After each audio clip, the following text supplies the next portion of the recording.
ကျေးတော်ရှင်ဆရာတော်ရှင်ဒီမြတ်ကြီးဖျားယနေ့ည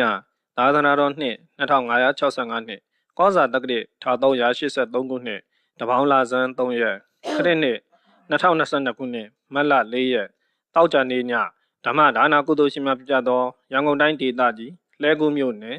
ရိပ်သာရပ်ကွက်ရုံဟောင်းလန်းနေကွယ်လွန်သူဖခင်ဦးစစ်လိုက်နှင့်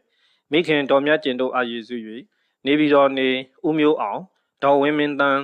သားသမီးများဖြစ်ကြသောမတ်ဆန်ကျူရီမျိုးအောင်မောင်တန်းစင်အောင်မကေတရီမျိုးအောင်မိသားစုတို့၏ဆင်ကျင်းပပြုလုပ်အပ်သောအွန်လိုင်းဓမ္မသဘင်နှင့်ဆက်လျင်၍ကျေးတော်ရှင်ပမောက္ခချုပ်ဆရာတော်ဘုရားကြီးမှတရားဒေသနာတော်များဟောကြားချီးမြှင့်ပေးသနာတော်မူပါယံဖျားပြီးတော့ခြေတော်ဆုံးငှား၍ယူသေးစွာလျှောက်တာအပ်ပါသည်ဖျား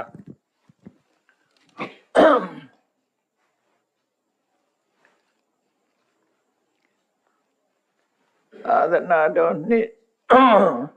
2565နှစ်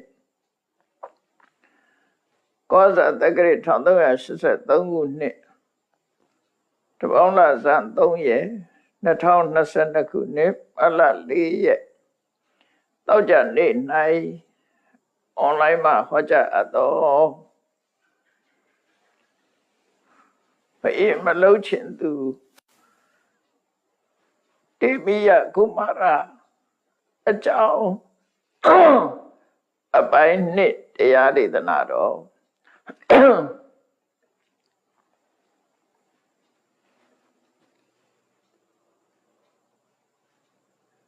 ိုယ်တိုင်ဘယင်းဘဝမှာတိုင်းပြည်အုပ်ချုပ်အနှစ်20ပင်လုပ်ခဲ့တဲ့မကောင်းမှုအကုသိုလ်တွေရဲ့အကျိုးကိုနှစ်ပေါင်း8000အရဲမှာခံစားခဲ့ရတဲ့အတိတ်ကိုတိမိယကုမာရမင်းသားဟာပြန်လိတတိယနေတာဖြစ်တယ်။ဒါကြောင့်မို့ဘယင်မဖြစ်ဖို့အတွက်ဘယင်မလို့ရအောင်ကြံဆောင်တဲ့နေအားဖြင့်ဆွမ်းအားနာမကြအတန်ဆွမ်းတဲ့လူအလားပြုကျင့်နေထိုင်ခဲ့တာနှစ်ပေါင်း16နှစ်ထိအောင်ပဲ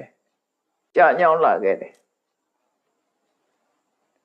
ပုံပန်းတနာအရာရှုအင်္ဂလက္ခဏာကောင်းမွန်ရဲ့တန်းနဲ့ဆွမ်းအားနာမ